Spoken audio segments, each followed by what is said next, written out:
সাংবাদিকদের সঙ্গে দাসসুলভ আচরণের সুযোগ নেই। ওয়েস্ট বোর্ড সহ বেতনের বিষয়টি নিশ্চিত করতে হবে বলে জানিয়েছেন তথ্য সম্প্রচার উপদেষ্টা নাহিদ ইসলাম। দুপুরে প্রেস ক্লাবে এক মতবিনিময় সভায় তিনি বলেন, সব পক্ষের সঙ্গে আলোচনা করে পরামর্শের ভিত্তিতে গণমাধ্যম সংস্কার কমিশন ঘোষণা করা হবে। অনুষ্ঠানে মুক্ত সাংবাদিকতার চর্চায় সাংবিধানিক এবং কাঠামোগত সংস্কারের দাবি জানান বক্তারা। মেজবাহ হাসানের রিপোর্ট।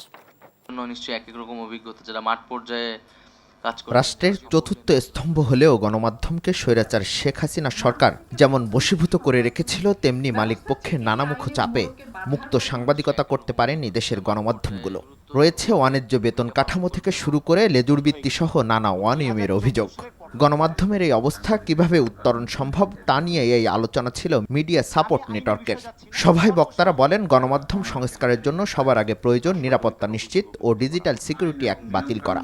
অভিযোগ করেন, বেতন কাঠামো সহ বিভিন্ন বিষয়ে মালিকপক্ষের দুর্বৃত্তায়ন মুক্ত সাংবাদিকতাকে বাধাগ্রস্ত করছে। একটা মিডিয়া মালিকের একটা পত্রিকার বেশি থাকতে পারবে না। তারপরে আপনার কালো টাকার মালিকদেরকে মিডিয়াতে আসার পথ বন্ধ কিভাবে করা যায়? আপনি কালো মিডিয়ার জায়গায় বন্ধ না করেন, আপনি কালো টাকার জায়গায় তাকে ধরেন, তার যে অর্থনৈতিক অপরাধ তা দিয়ে ধরেন। আমরা কিন্তু বিজ্ঞাপনের মাধ্যমে, মালিকানার লাইসেন্সের মাধ্যমে ক্লায়েন্ট তৈরি করে নিচ্ছি।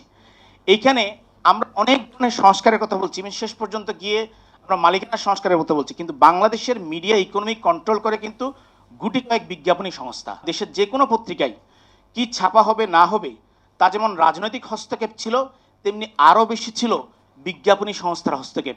সেটা কিন্তু আমরা কখনোই চিন্তার মধ্যে আনিনি। মিডিয়ার জায়গাটা কোথায় হওয়া উচিত, মিডিয়া ফ্রিডমটা আমরা কিভাবে সমুন্নত রাখবো, সেটার ব্যাপারে সবাই মিলে আলাপ করি। তথ্য উপদেষ্টা জানান, সাংবাদিকরা কেন পেশাদারিত্বের সঙ্গে কাজ করতে পারে না সেসব বিষয়ে পর্যালোচনা চলছে। খুব দ্রুতই সংস্কারের কাজ শুরু হবে। সম্পাদক মালিকরা তারা কিন্তু ওয়েস্ট বোর্ড নিয়ে এক ধরনের বিরোধিতা করে। সাংবাদিকতা আসলে যদি পেশা হয় তাহলে সেখানে এই পেশাদারিত্ব রক্ষা করতে হলে অবশ্যই তাকে সেই মর্যাদাটা আসলে দিতে হবে। এখানে মানে দাসসুলভ আচরণ করার আসলে কোনো সুযোগ নেই। সামনের দিনগুলোতে সাংবাদিকতার পেশাদারিত্ব নিশ্চিত ও তরুণদের আগ্রহী করে গড়ে তোলার কথা জানান উপদেষ্টা। Mezbah Hasan, NTV news, Dhaka. টাকা চুরির জন্য যদি আমার গলায় জুতার মালা পরাইতে হয়, তাহলে আমার শালীর সাথে প্রতারণা করার জন্য তোর ফাঁসি হবে। দুলা ভাই, আপনার তো ঘর জামাই বইলা একটা পরিচয় আছে, আমার তো তাও নাই।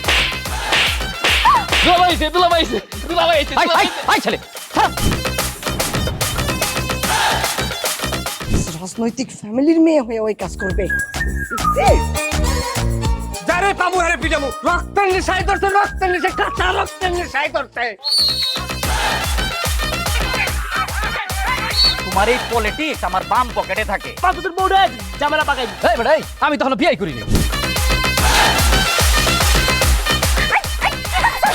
দুইটার আমি গুলি করে মারু।